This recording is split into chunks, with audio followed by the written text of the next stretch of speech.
Electrify America is currently the largest brand-agnostic DC fast charging network in the US. Now that will change soon when Volkswagen and BMW join the other automakers and offer Tesla supercharger access.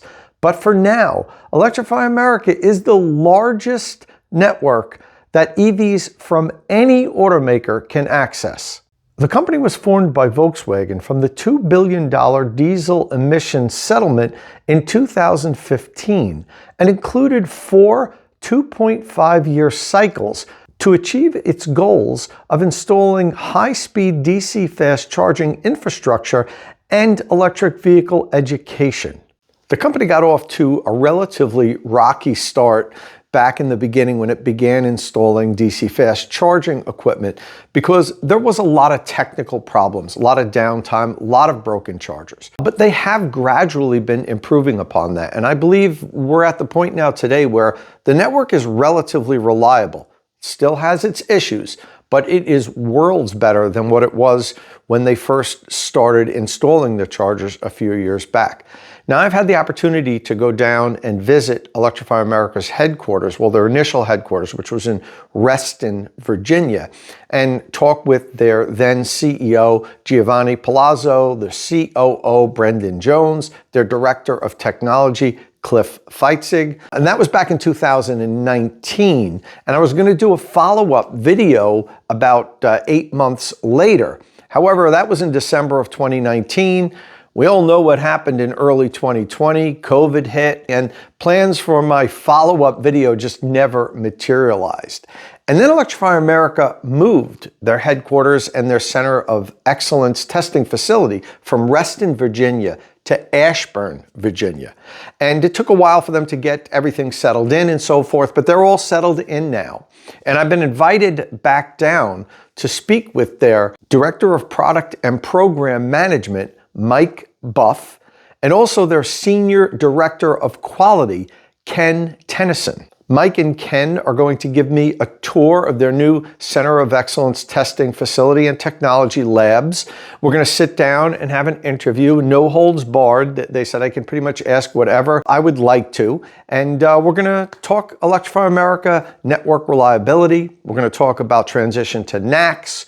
We're going to talk about what Electrify America does once the consent decree ends next year. What's the network going to do? Is it continue to expand? Is it going to just sit where it is? There's been a lot of people wondering what Electrify America will do once this court-ordered program ends, and I'm curious also. I also have questions about things like plug-and-charge technology and if they're going to continue to use their own in-house equipment or use third-party chargers, because when Electrify America first started years ago, there were no off-the-shelf 350 kilowatt DC fast chargers. That was probably one of their biggest issues. They had to invent the equipment, basically. And first-generation electronics of this sort typically is unreliable, and I think that's what we saw. But they're way down the road now. They're using their own 4th generation of DC fast chargers, and now they're also starting to do some test pilot programs with third-party suppliers. So I'd like to know what their plans are moving forward. Are they going to use off-the-shelf products from other companies like Alpatronics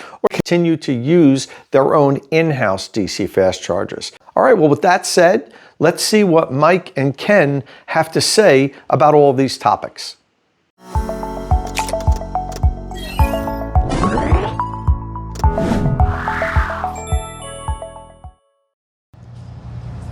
Okay, so I'm down here at Electrify America's Technology Campus with Mike and Ken, and we just did a tour of the facility.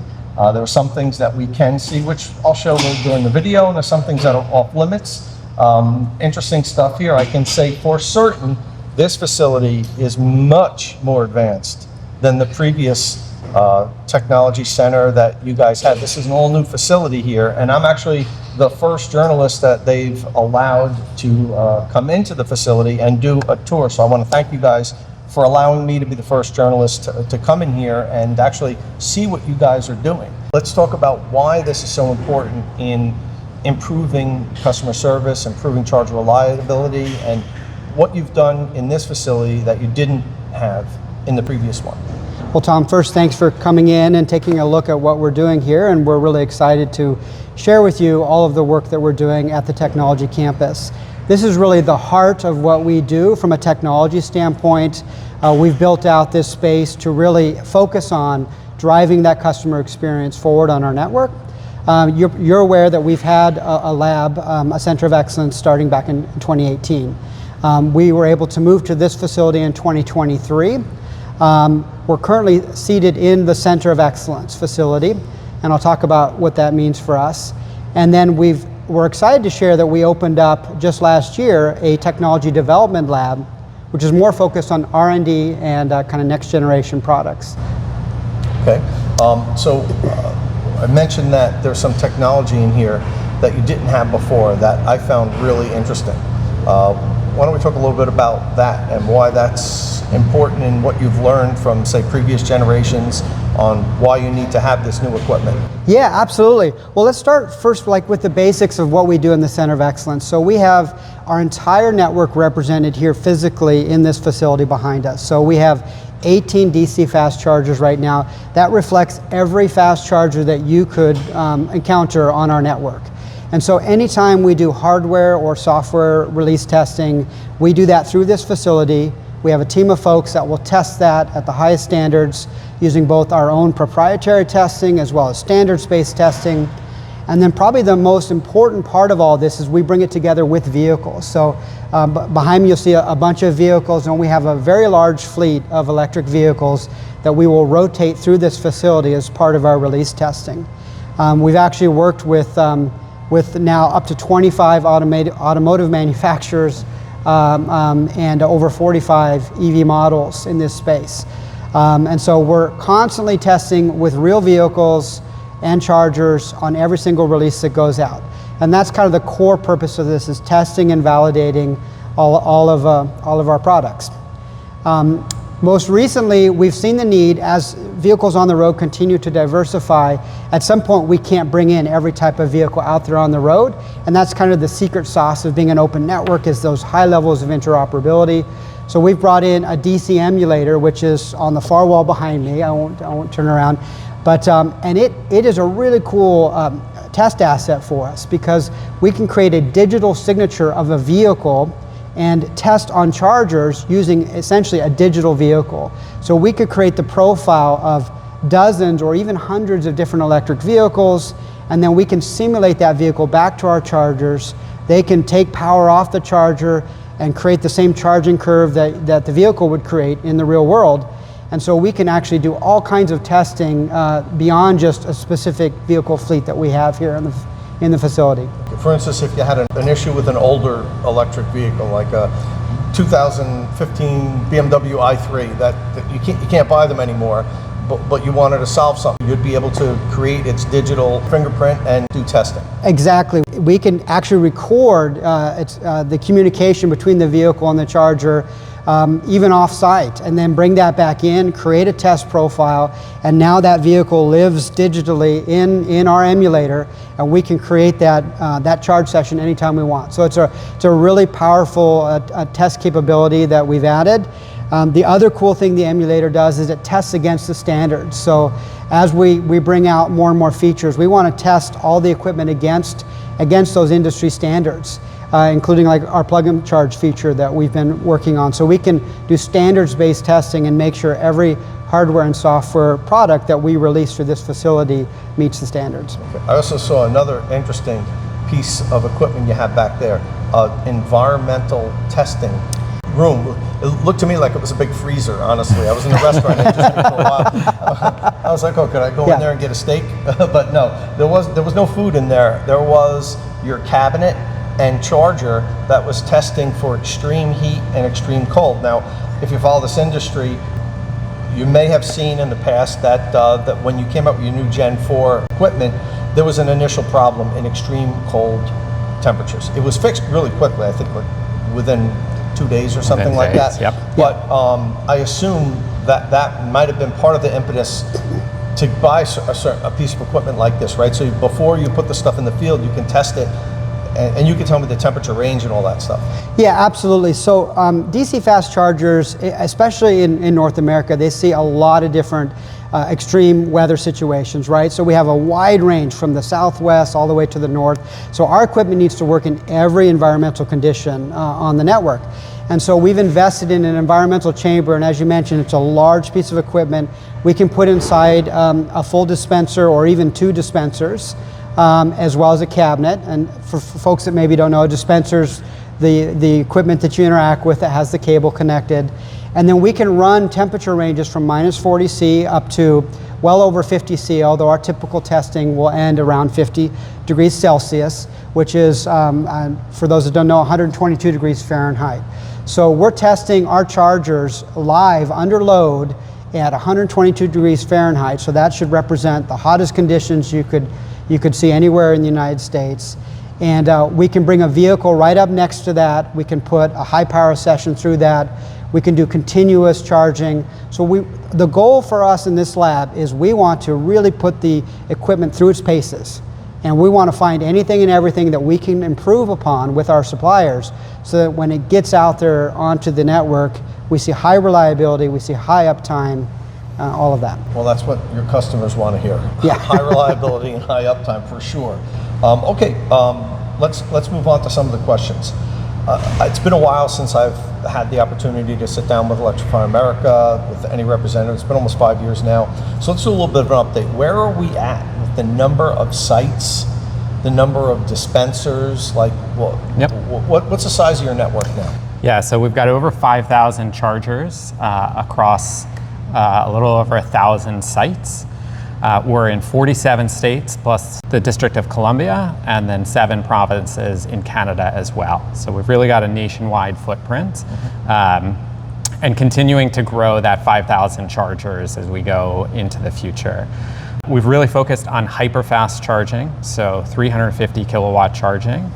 Of the 5,000 chargers, about 75% of them are 350 kilowatt capable. So this is a huge asset for us, particularly as OEMs are bringing out higher powered cars and able to charge at these higher speeds and at higher voltages. Customers are able to fill up and get back on the road as quickly as possible. Okay, so you mentioned you have over 1,000 sites and roughly 5,000 dispensers or chargers. That's an average of 5 per location. Yep. That probably was great in 2018. It's probably not ideal today. Talk about your new sites. What's the average number of stalls? What's the minimum number of stalls when you install a new site? And the second part of that question is, are you doing anything to go back to some of the older sites to expand? I'm sure you're updating the equipment to the new Gen 4 chargers on the real old equipment. You've done it on a couple sites by me in New Jersey, but you haven't then expanded this site. So number of stalls on average new installation, and are we going to see older sites get more chargers? Yeah, so first for the new sites, we're looking at a minimum of 10 stalls and can go upwards 20, 30 and beyond. We just opened a site in Santa Monica that's 20 stalls. We're really excited about that, getting it nice in a great location for drivers. But we completely agree with you. We need to build bigger sites. Bigger sites are a better, more consistent customer experience for drivers. And so that's our focus as we look forward. In terms of upgrading sites, yes, we are very actively going back and upgrading our sites, putting in the latest equipment. Last year we upgraded 900 dispensers. This year we've upgraded so far 700 dispensers and are on pace to continue to grow that. Where possible, we are looking to add dispensers. There are a lot of considerations around that. It can be utility interconnection, it can be the available real estate, the space for the equipment pad and whatnot. But we very much want to expand those locations, and so anywhere we can, we're looking to add chargers. And just to add to that, in locations where maybe we're limited by the utility in adding additional chargers at that location, we are looking to add density. So there are sites where we can add another site, and it's more cost effective and more timely to actually add a second site nearby to help alleviate the pressure on that site. In some cases, that's more commercially viable than adding additional chargers at that single location. Yeah. Okay, and in that same regard, one of the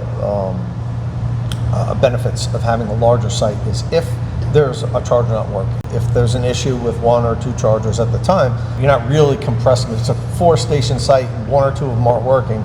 There's going to be a lot of queuing. What are you doing to, first of all, has reliability improved? I think that might have been one of the pain points of Electrify America way back when you first started, but I personally had always given Electrify America a bit of a pass in the early years because you virtually invented 350 kilowatt DC fast chargers. They didn't exist, and I know when the consent decree came down with Dieselgate and everything, you weren't forced to install 350 kilowatt DC fast chargers. You could have just went and bought 50 kilowatt off-the-shelf units and just said, okay, we're doing it. But I talked to Giovanni, the initial CEO, extensively about this, and he said, we want to make sure we're future-proofing, and we're not just going to service the cars that are available today. So, and there were reliability problems in the beginning because it was new equipment. It was all Gen 1. You're on Gen 4 now. So can you talk a little bit about what you've done to improve reliability, which I, as an Electrify America user, I agree that reliability has improved. It's not perfect yet, but it has absolutely improved. What are you doing? What are the metrics that you use to judge uptime? Yeah, so these are great questions. So, I mean, for sure, this is an absolutely critical priority for us, was driving that reliability to our customers, right? And so we've invested in this, in some cases behind the scenes for the last few years, to bring our next gen product up to the market. And so years of learning and kind of seeing where the key reliability issues were have gone into this next gen piece of equipment, that number of which are behind us here in the lab. We're rapidly now deploying that out onto our charging network, and really some key areas that we focused on in bringing this next gen equipment out. I mean, one of course was 350 kilowatt capability on every single charger on the next gen equipment. That was huge for us. We know the drivers want the high power, hyper fast charging. But really two core focuses that directly impact uptime. One is just core hardware reliability. So we worked really hard to improve the core power electronics, the cooling systems, all of the complexity within a DC fast charger that drives high reliability numbers. So we're able to bring to the market a high reliability product. But then the second one is around design for service. So first generation chargers maybe were focused a little bit more on the technology and the features. They weren't as intention designed for service. This next gen charger that again we're now deploying across our nationwide network is intentionally designed for service. And so I know we even peeked inside and you can see just how it's laid out for a service technician, and very straightforward so that they can come to that site, and when we do have to service a charger, it's a very straightforward activity. But the numbers that we track, and we track dozens of metrics behind the scenes. We have an entire back-end system that we'll probably talk about in more detail that's continuously mining data off these chargers. But the numbers are really strong on the Gen 4 chargers. They're fully compliant with that NEVI uptime. But most importantly, they're achieving numbers the likes of which we've never seen. They're really performing well for us. And so we're really rapidly deploying them out across the network. Yeah, I think the one other thing I'd add on the Gen 4 chargers specifically is they have much higher diagnostic fidelity than we had on the previous chargers. And so when there's an issue on a charger, we're able to identify that charger, figure out exactly what needs to happen, whether there's something we can handle remotely or we need to send out a technician. When the technician shows up, they're there with the right part to solve the problem the first time and able to get that charger back up and running quickly. Mm-hmm. So it's been a huge improvement for us in driving up reliability and driving down downtime. Okay, so I mentioned earlier that Electrify America basically invented 350 kilowatt DC fast chargers, and I had a nice interview with the then CEO Giovanni Palazzo, and he talked about the need to build for the future, not the present. So that's 2018. 7 years ago. At that time, no EVs could charge at 350 kilowatts, but now they can. So is 350 going to be your limit? There's off-the-shelf products. I'm actually staring at one right now in your labs here that can deliver 400 kilowatts. There's 600 kilowatt chargers available. There's even going to be megawatt chargers available. Do you have a roadmap to even going higher than 350? Yeah, absolutely. So we see higher powered vehicles coming to market. We are looking at investing in technologies that will continue to push those power levels up. Look, at the end of the day, it's all about what's the best customer experience. And when we go out and survey customers and talk to them, they want to get in and out and back on their trip or back into their regular daily life. And so that means higher power charging. And so something that we're very actively looking at and working on the product side. And the charger that I was referring to that I'm staring at right behind you is an Alpatronic C400. It can deliver up to 400 kilowatts, and you have it here in your technology labs because you actually have 2 sites that are using that unit right now. Could you talk a little bit about why you have that as opposed to one of your other chargers at that specific site? Are you field testing that unit, or are you field testing the connectors on that unit? Yeah, so it's a whole host of things. We are field testing that unit itself. We are always looking at what technologies are out there and getting the best technology out in front of the customer, right? And so this was a unit that was interesting to us. We wanted to get it out into the field, see how customers are experiencing it. It also has both CCS and NACS cables on it. And so that's another thing. We certainly see the industry is moving towards NACS, and we wanted to start testing NACS in the field, understanding both the technology side and the customer side of the NACS the NACS connector, and getting some reps on that. Yeah, and that's one of the things I found interesting. Your first gen and second gen and third gen chargers all had 2 cables. And then when you went to the 4th gen, you went to a single longer cable, which at the time I actually thought was a good idea. I had pulled up to fast chargers many times, using it, and somebody pulled next to me and grabbed the connector, and I'm like, no, you can't use it, it won't work. And they thought I was like, just because I didn't want to share power with them. I'm like, okay, you can try it, it's not going to work. I thought it was a little confusing why there were 2 connectors and only one worked, so I was fine with you going to one connector. But then the industry decides it wants to transition to NACS, and it was like, for all those years it would have been very easy for you to just put another cable on and had both, but now you have one cable. Is that something that you might want to look at and say, well, we might need to go back to 2 cables, or do you think at some point, because at some point you're going to have NACS connectors out in the field, will you do sites with like a couple NACS chargers and a couple CCS chargers? Is that something that you're considering? I mean, I think the strategy continues to evolve. So, I mean, for us, we're absolutely following what drivers want and where the utilization is.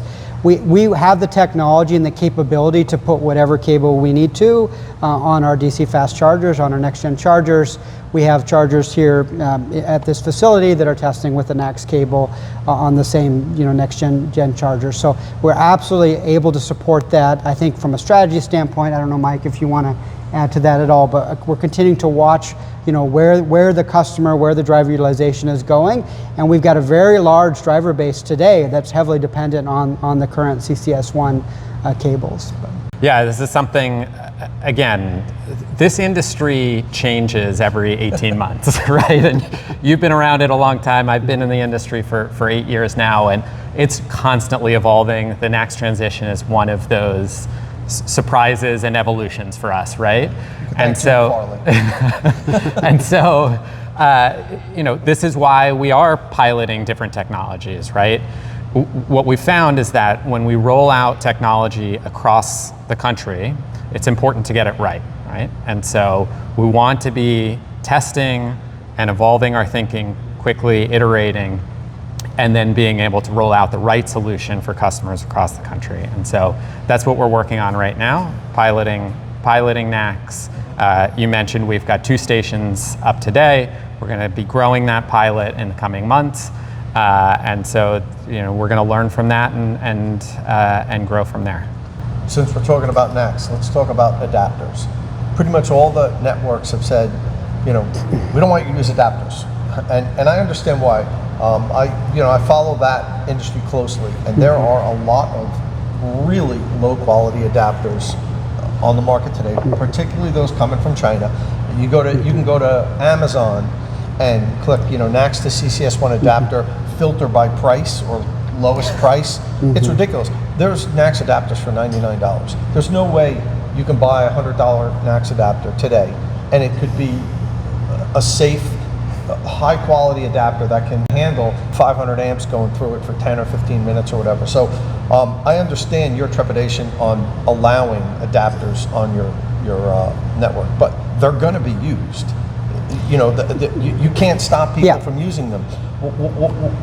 What do you feel about, what's your thought on adapters? What's your thought on UL approved adapters versus non-approved adapters? I'd be interested to hear that. So absolutely, we recognize adapters are coming, and we updated our terms and conditions in Q1 of this year to very intentionally expand to include UL certification. We participated in creating that standard for adapters, and we're strong believers that any adapter that can be used on our network must be UL certified, and that ensures that it will operate as intended.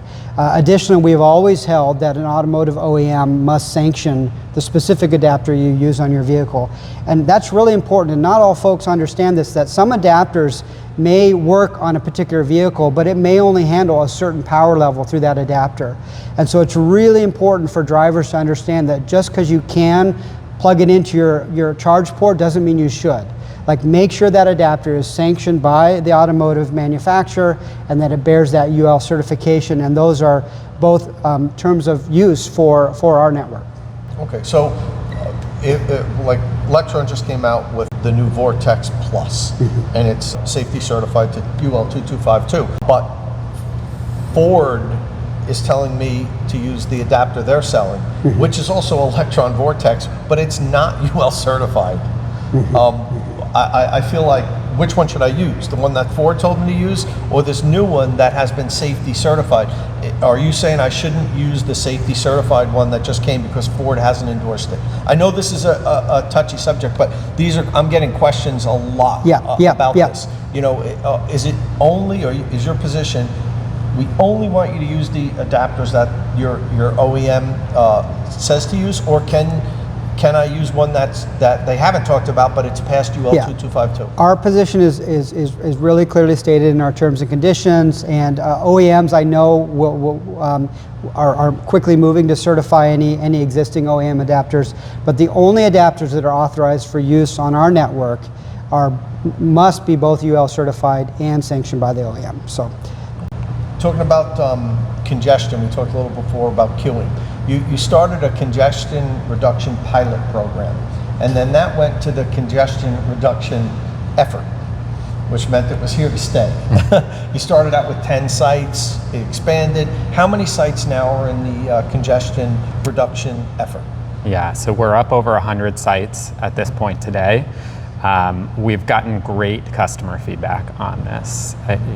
We've focused the sites where we're capping state of charge at 85%. We've focused those typically in metro areas or where there are other supporting stations where we're not going to strand a customer, right? Yeah. They're going to be able to get to the next station and continue to fill up. But largely, customer feedback has been really positive. Customers are looking for a consistent, reliable experience where they can show up at our site, get charged up and move on, right? And so the congestion reduction pilot and now effort has been really successful in doing that. It's not the only thing we're doing around congestion. We have a pilot around time of use pricing, right, which also helps encourage drivers to show up at off-peak times when they're going to be able to fill up and get moving quickly.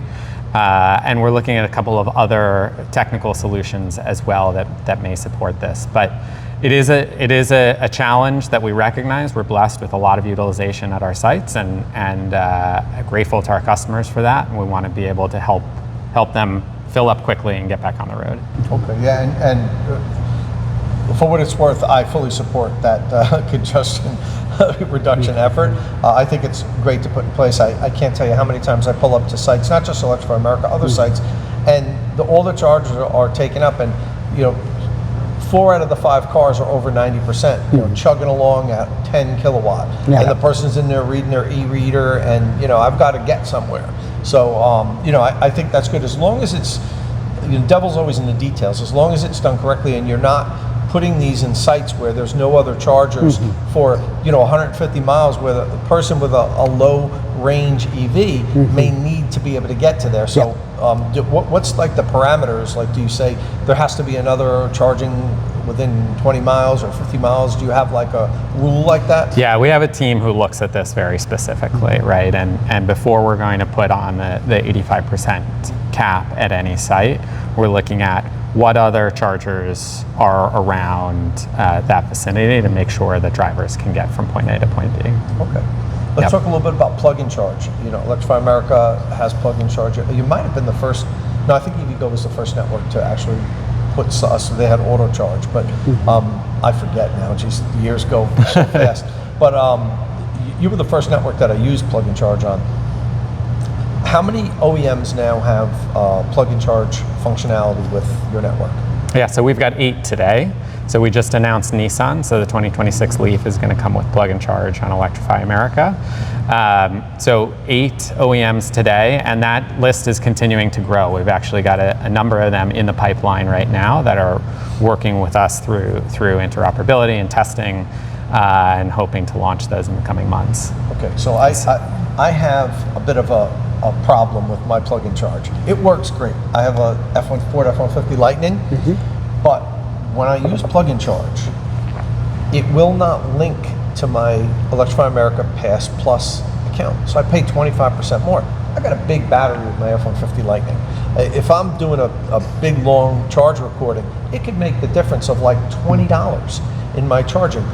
I talked to Ford about this when I first got the Lightning back in 2022, and I was told, we're working with Electrify America, we'll have this resolved within a month.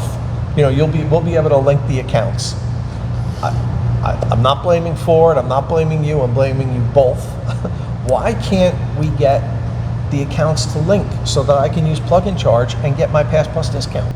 Yeah, so there are some technical challenges to that. We are working through them with the OEMs. We've actually got at least one OEM I know of today where customers are able to use Pass Plus pricing through that OEM.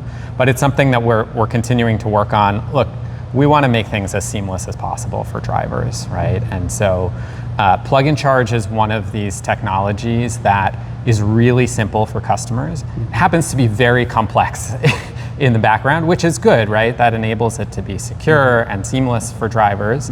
But there is complexity in the back end, and so we're working with the OEMs to resolve that. So, I mean, not to continue to belabor this point, but 3.5 years. I understand you're working on it, but is it an issue? Is it a pure technical issue, or are you fighting over customer data? Is that part of it? Because this is something that the community is really curious about. Why that isn't happening? Sure. Is a little bit of both, or? No, it's mostly on the technical side, really? Right? Okay. So you're actually talking about account structures that are different on each sides, and so it's something that we have to bridge from a technical standpoint. Okay, all right, great. Well, talking about cost, paying more because I have to. Well, I'll uncheck Plug&Charge when I pull up to Electrify America, so I get my discount. I'm paying the monthly fee. I might as well get my discount. We've also noticed throughout the industry, and this isn't just Electrify America, on all the networks. When I first started, when Electrify America first started, geez, I forget what I was paying. 31 cents per kilowatt hour, I think, at any time of day. And costs have significantly gone up. And you have dynamic pricing, so it's different in different areas and even different in different times of day. And what can you do? I mean, electricity rates are going up. the cost of DC fast charge is going to go up. But is there anything you can do to offset that? Is there anything you can do to bring the price down for your customers? Yeah, absolutely. So you mentioned time of use pricing. That is something we're piloting both in Southern California and in the New Jersey, New York area. So that will bring down the cost of the overall cost of charging, particularly for drivers who are able to adjust when they're showing up at our stations. As you likely know, we've deployed battery storage at over 150 of our sites, and so that battery storage helps us manage the inflow from the utility. It helps us manage demand charges, which are part of our cost structure, and ultimately we're able to use the savings to help pass on a more stable and lower electricity costs to the customer. Would like solar panels with on-site energy storage help? I know you'd need enormous solar panels, but people always ask that. Why doesn't every Electrify America have a canopy? Number one, so that we don't get wet, we don't bake in the sun, and we don't get snowed on. And it has another benefit too. It might not be making all the energy for the site, but it would be contributing. I know some of your sites have the solar canopies, but is that something that you're going to work on, or is that a low priority these days? Well, it's something. Look, we're looking at basically any solution that we can that helps manage energy costs and drive them down. To help both build a sustainable business for us, we want to continue long into the future, and also to provide affordable charging for customers, right? Solar is one that we do look at. You are correct. You would need a massive amount of solar to support 350 kilowatt charging. But it is something that we look at. We're also looking at things like energy controls and just ways to manage the power at our sites better that helps us then manage our own utility costs and ultimately pass that along to the customer. That's right. Okay, so I use Electrify America a lot. One of the things that is kind of like a thorn in me is when I pull up to a site and there's incorrect information, like the app maybe isn't showing that a station isn't down. It seems like it's been getting better, but there's another issue that on occasion sites can be derated for a number of reasons. It could be a reason out of your control, even it could be a utility thing. The app isn't capable of telling you like station 4 is derated. So there's plenty of times I've plugged in, the station works, it's up, but I plug in, I'm getting 50 kilowatts. I unplug, I go to the next station, boom, 180 kilowatts. How difficult would it be for you to have the app tell us when a site, a station, it's up, it's functioning, so it's considered uptime, but it's derated? Is that something that you'd consider try to work into it? Yeah, so actually in-app notifications and station alerts is actually something that we've released just in the last couple of months here, where we're able to notify customers if for whatever reason a station is derated or a site is down. Sometimes there are utility outages or other reasons why a site might be down. So that is absolutely customer feedback that we've heard, and it's something that we've worked to incorporate into our mobile app so that we can inform customers where there are challenges. I would say more broadly, just stepping back, so we've invested a tremendous amount over the last couple of years to bring our back-end systems in-house. Originally they were provided by a third party, and we brought those in-house in order to help drive better data and more consistent and reliable experience, both on the charger management side and then in our communication to customers. Okay. So that was just something that me as a user, not as a journalist, experienced and thought it would improve my experience. Have you ever considered doing something like a customer advisory board of heavy users, not journalists, not me or Kyle Connor, or that you hear what we have to say, we're tweeting things and putting it out there and writing about it, but have you ever considered that, like putting together an advisory board where you could maybe learn pain points that you're not catching? I know you have that roaming EV test fleet. They're still are they still out there doing that? But I thought maybe we could talk about the roaming EV test fleet, and also if you ever considered doing some like consumer advisory board. Well, a couple things I'll mention there. First is that customer sentiment is deeply important to us. We track customer sentiment in a number of ways, including through our own app, which we collect information and feedback from customers. We watch that as a management team on a regular basis. So all of our internal performance KPIs are tied into the effects that they have on customer sentiment. So that is something that is the core of our business. In terms of the roaming test fleets, that was a really good initiative for us, and we learned a whole lot, kind of getting boots on the ground. But we've actually extended upon that, and we've brought in-house now the field service technicians. So the roaming test fleet was more of an inspection and eyes on the assets.